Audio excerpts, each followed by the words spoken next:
Bonjour et bienvenue à ce Market Live. Nous sommes ensemble pendant 30 minutes. Nous verrons donc aujourd'hui les matières premières avec l'or, l'argent, le cuivre, le pétrole WTI. Et nous passerons par la suite au Forex avec la USD et l'euro dollar. Nous sommes toujours en décalé. Il est actuellement 15h30. Vous aurez donc le Market Live vers 16h, 16h15. Nous verrons donc aujourd'hui, comme je l'ai vu, comme je l'ai dit, les matières premières, des matières premières en ordre dispersé, d'abord plutôt en baisse, nous le verrons donc sur le cuivre. L'or et l'argent sont toujours en baisse et le pétrole WTI qui était en hausse est actuellement en baisse. Donc la décision de l'OPEP, mais qui demande certaines confirmations justement, notamment sur le compliance. Donc si tous les pays ont bien rempli leur objectif de réduction. Les marchés, en revanche, sont toujours en forte hausse. Pas d'informations particulières, en tout cas pas d'informations positives particulières aujourd'hui. Seulement une poursuite donc des manifestations aux États-Unis. Bien sûr, il y a cet espoir, mais cet espoir donc de reprise économique, mais pas de nouvelles informations, hein, simplement des marchés qui continuent de progresser, notamment en Europe, avec la promesse éventuelle d'avoir donc une aide de la Commission européenne qui souhaite emprunter sur les marchés. Cela n'est pas encore fait, cela est loin d'être fait, même si l'information permet donc de soutenir les marchés. Les marchés sont extrêmement en avance maintenant, on le sait, donc même si la BCE injecte des liquidités l'année prochaine, les marchés continueront très probablement de monter. Étant je dis ça parce que les marchés montent sur une perspective d'avoir un retour économique important, alors que toutes les organisations mondiales précisent que cela ne sera pas avant 2022. C'est pourquoi, même si nous avons des bonnes nouvelles que l'année prochaine, les marchés pourraient continuer de monter.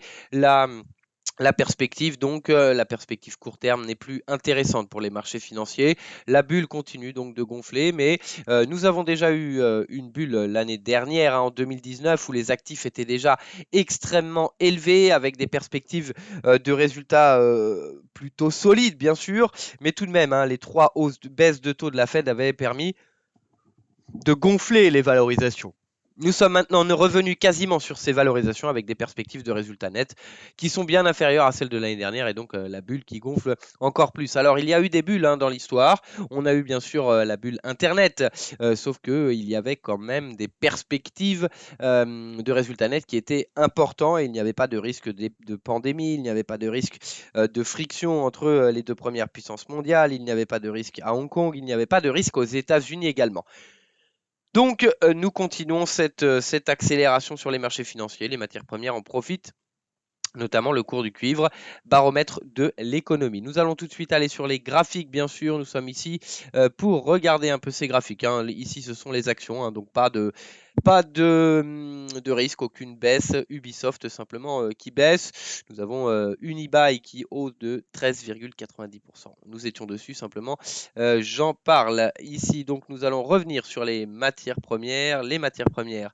Nous allons commencer sur le cours de l'or. Bien sûr, le cours de l'or, cette valeur refuge par excellence, étant donné qu'il n'y a plus de risque, il n'y a plus de problème. Le cours de l'or continue et arrête sa tendance haussière, hein. Nous sommes depuis plusieurs séances, et même depuis le plus haut que nous avons atteint à ce niveau-là. Nous avons donc plutôt un retour baissier. Nouveau test ici de cet oblique, support oblique depuis le 9 avril. Les 1700 dollars également. Donc attention avec ce nouveau test qui pourrait conduire, étant donné que les marchés sont en forte hausse, hein. Nous sommes en Europe à plus de 2,5%, voire 3% sur le DAX bientôt. Nous avons donc une possibilité ici de venir casser ces 1700 dollars, malgré, hein, la baisse importante sur le dollar américain. On va le regarder, moins 0,16, mais depuis voilà, plusieurs séances, cela est signe justement que l'économie va bien. On en parlait auparavant. On en parlait auparavant justement de cette probable hausse du dollar américain, parce qu'il y avait des risques avec le Covid, mais surtout avec comment dire, les perspectives économiques. Et nous attendions une baisse, mais bien sûr une baisse bien après le retour à la croissance. Ici, pas de retour à la croissance. Il y a une réouverture des pays, et donc les valeurs refuges, le dollar américain, le cours de l'or sont en forte baisse. et les investisseurs sont en train d'acheter des actions une nouvelle fois sans réelle raison finalement, hein, parce que il y a aussi le fait que les entreprises ne donnent pas de perspective, pas de mauvaise surprise, et donc il n'y a aucun souci sur les marchés. Nous continuons de monter, accélération une nouvelle fois sur les marchés malgré donc ces manifestations, en tout cas pour le risque le plus récent, si on peut appeler ça un risque maintenant, pour le fait le plus récent, les manifestations bien sûr aux États-Unis, hein, donc qui normalement pourraient amener des risques sur la croissance, surtout après le confinement, ce qui va probablement ralentir le retour à la croissance aux États-Unis. Et puis également, même si on en parle de moins en moins, toujours plus de 100 000 cas par jour sur le Covid, et ici des manifestations qui amènent tout de même à des gens qui ne font plus la distanciation sociale, et même en France ou encore en Hollande, il me semble. Donc voilà, donc il y a tout de même ce Covid, mais pour le moment, ce n'est pas ce qui intéresse les marchés. Le cours de l'or, donc je le disais, attention à ce nouveau test. Si nous avons une cassure, hein, de ce support oblique qui maintient le cours depuis un certain temps maintenant, nous pourrions voir une accélération et venir ici sur la moyenne mobile sans période, voir le plus bas ici, ce premier support, hein, donc en extrapolant à quelques séances, qui correspondra à la moyenne mobile sans période, et donc un objectif qui est situé sur les 1660 dollars. Le cours de l'argent, pareil, donc en baisse actuellement.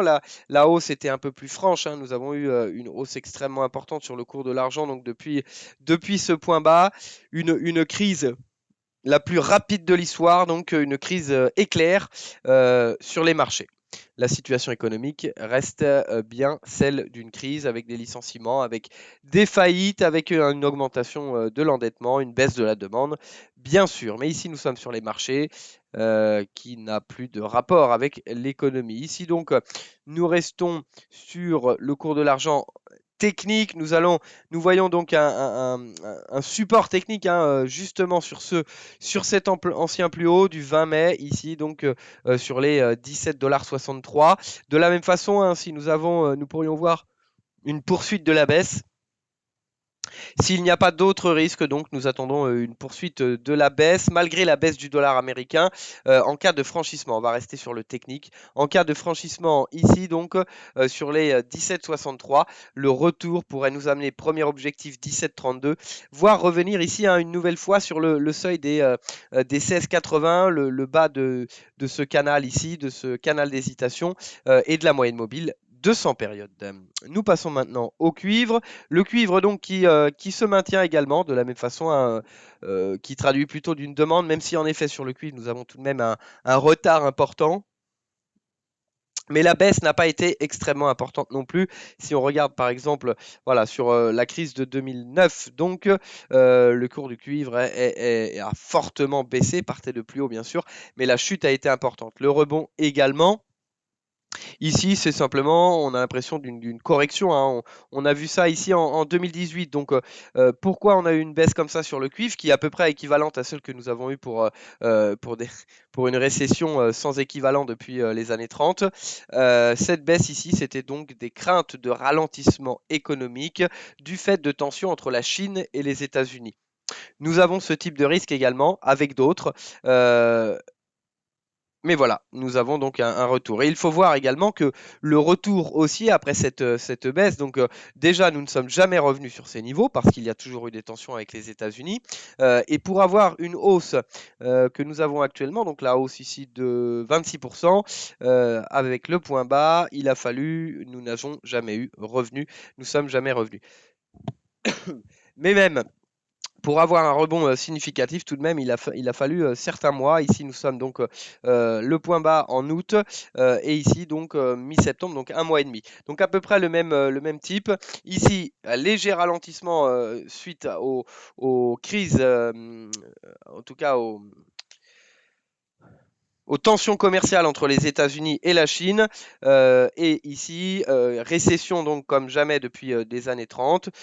Pour revenir ici, donc une hausse de 15%, il a fallu il a fallu tout de même un certain temps, 6 mois, 1 mois et demi pour revenir sur une hausse ici de 10%. Et là, nous avons une hausse de 25% en 1 mois et demi également. Voilà au niveau graphique, hein, ce que les graphiques peuvent nous dire. Voilà l'impact de la crise de 2009.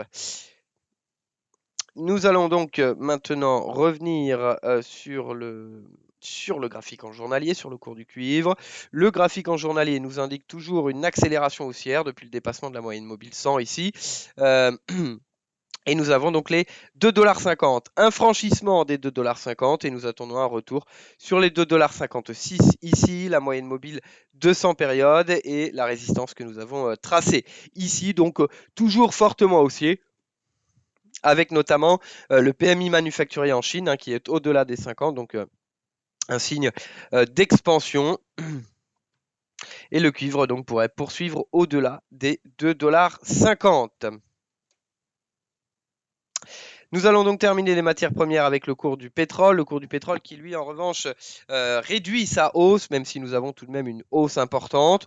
Mais bon, plus logique que sur les autres actifs, avec la baisse importante que nous avons eue avant, même s'il y a des risques extrêmement importants. Donc une baisse importante tout de même, une baisse de 75% si on ne compte pas l'arrivée en négatif. Et ici, donc, une hausse d'environ 200%, voilà, 120% sur le cours donc, du pétrole WTI. Nous sommes au-delà de la moyenne mobile 100. Nous avons également dépassé les 35 $ et ce plus haut. Au-delà, donc, en se maintenant au-delà des 36 $, l'objectif, donc, le seuil des 40 bien sûr, mais l'objectif de venir combler le gap que nous allons voir plutôt en 1 heure. Au-delà du seuil des 40, nous pouvons revenir donc sur le gap ici, ce gap qui est sur les voilà, sur les 41,10, 41,15 sur le cours du pétrole. Nous surveillons tout de même à court terme avec l'OPEP cette décision de prolonger pendant un mois qui selon nous n'est pas suffisant, hein, les réductions de quotas. Seulement un mois, il était discuté entre 1 mois et 3 mois selon la décision de la Russie ou de l'Arabie Saoudite, mais ici il y a des tensions sur certains pays qui ne respecteraient pas donc les quotas et qui peut-être donneraient de fausses informations sur les quotas et la réduction des quotas de production. Toujours est-il qu'au-delà des 35, et étant donné l'attitude des marchés, nous pourrions voir le seuil des 40, voire 41,10. Un échec, en revanche, attention, un échec à se maintenir au-delà des 36 et un retour sur les 35 pourrait invalider cette tendance haussière. Nous passons donc au Forex de la même façon, hein, cette AUD qui est plutôt l'AUD donc qui est plutôt une paire de devises qui est risquée ou en tout cas qui est extrêmement volatile par rapport aux évolutions macroéconomiques et quasiment au plus haut donc depuis la chute là depuis janvier donc nous arrivons quasiment sur le plus haut journalier sur l'AUD USD, hein, qui a bien baissé, hein, avec ces tensions entre la Chine et les États-Unis, principal partenaire principal partenaire de l'Australie, c'est donc la Chine. Et donc on voit la crainte d'un ralentissement économique avec une tension entre les deux premières puissances mondiales. Et là, on voit la crainte, ou en tout cas la plus grande récession depuis 1929, des faillites, des tensions entre les États-Unis et la Chine, des tensions à Hong Kong aux États-Unis. Voilà l'effet donc du marché actuellement, à qui on doit me dire merci. C'est bien sûr à la Fed. Et bien sûr, il n'y a pas d'autres alternatives pour les gérants de fonds. On en parlait justement, les taux obligataires sont quasiment à zéro. Ce sont des actifs que visent généralement les gérants d'actifs en cas de crainte. Étant donné la faible rentabilité, cela donne un peu plus de voie justement à une poursuite de l'achat. Toujours, hein, cela n'est pas fondé pour nous au niveau économique. Il n'y a aucune raison d'avoir une accélération aussi importante, même si la Chine montre des efforts, bien sûr. Il y a une demande qui va être sous pression. Mais comme en Chine et aux États-Unis, on parle d'autres sujets pour éviter de réfléchir justement à la crise économique, à Hong Kong bien sûr pour la Chine, et aux États-Unis avec le décès donc, ou l'assassinat plutôt sans réel motif par un policier, cela n'a aucun impact, hein. Donc, les marchés vont continuer de progresser a priori. L'AUD-USD pourrait amener à comment dire, nous avons un ralentissement ici avec le seuil des 0,7, des ventes, en tout cas des prises de bénéfices. Et il y a le PIB également qui est tombé, donc moins 0,3%. Donc une récession, la première en plusieurs dizaines d'années en Australie, hein, qui était une économie extrêmement solide, extrêmement forte, mais qui résiste tout de même bien. Attention tout de même, le pire sera donc au deuxième trimestre, mais a priori les marchés n'ont déjà tout pris en compte. Ici au niveau de l'AUD-USD, attention donc avec cette correction, nous pourrions revenir sur les 0,6827 qui est un niveau important, hein, que nous surveillons. Avec voilà, cela a été touché à 2 reprises, qui a permis le rebond, et c'était le plus bas avant la baisse récente. C'était le plus bas depuis mars 2009, voilà, depuis la baisse ici causée par le conflit économique que nous avons vu, et puis bien sûr la hausse du dollar américain qui s'en est suivie. Puis il y a eu les baisses de taux de la Fed qui ont amené à une forte hausse du marché, donc qui ont ramené les valeurs risquées à la hausse. Ici, de la même façon, forte hausse de la forte baisse des taux de la Fed. Le marché suit la Fed, bien entendu, on en parle, hein, depuis un certain temps. Plus de perspectives d'entreprise, des résultats qui sont fortement négatif, mais la Fed rachète, la BCE s'y met également, donc nouveau soutien, et très probablement une fois que le marché aura validé l'injection de liquidité de la BCE, ce sera très probablement au retour de la Fed et une nouvelle injection. Ici, au niveau technique, donc, nous pourrions revenir sur ces 0,6827 qui pourrait amener à un support. C'est un niveau de support important et nous pourrions reprendre la tendance haussière par la suite. L'euro-dollar qui est au plus haut également. L'euro-dollar qui est au plus haut donc depuis le 16 mars. Ici, une forte baisse sur l'euro-dollar avec la hausse du dollar. Mais le dollar américain, comme je le disais auparavant, donc en sortie de crise, nous aurons très probablement une baisse du dollar américain. Donc a priori ici, nous sommes en sortie de crise, selon, hein, les marchés, hausse des indices, baisse du dollar. Voilà, nous avons donc un marché qui est actuellement en hausse, mais sans demande, hein. Voilà, nous avons des actifs qui montrent tout à fait que nous sommes en sortie de crise, c'est tout à fait ça. En revanche, ce qui montre, a priori, la crise, c'est par rapport à l'économie. L'économie va mal. Mais ici, au niveau technique, le soutien donc au niveau de l'Union européenne, nous avons un niveau technique ici qui avait amené à une baisse importante. Mais au-delà des 1,11-19, hein, que l'on surveillait même auparavant, hein, qui a servi de support, de résistance, au-delà de ces 1,11-19, nous pourrions voir une accélération ici, et pour venir sur les 1,1250. Un échec en revanche, attention, retour, attention, bon, sous les 1,1190, nous pourrions revenir ici sur les 1,1119, en tout cas 1,1250, pardon, et si nous revenons sous ce niveau des 61,8 de Fibo, nous pourrions revenir sur les 1,1119 cette fois-ci. Voilà donc pour cette partie technique des marchés qui continuent leur tendance.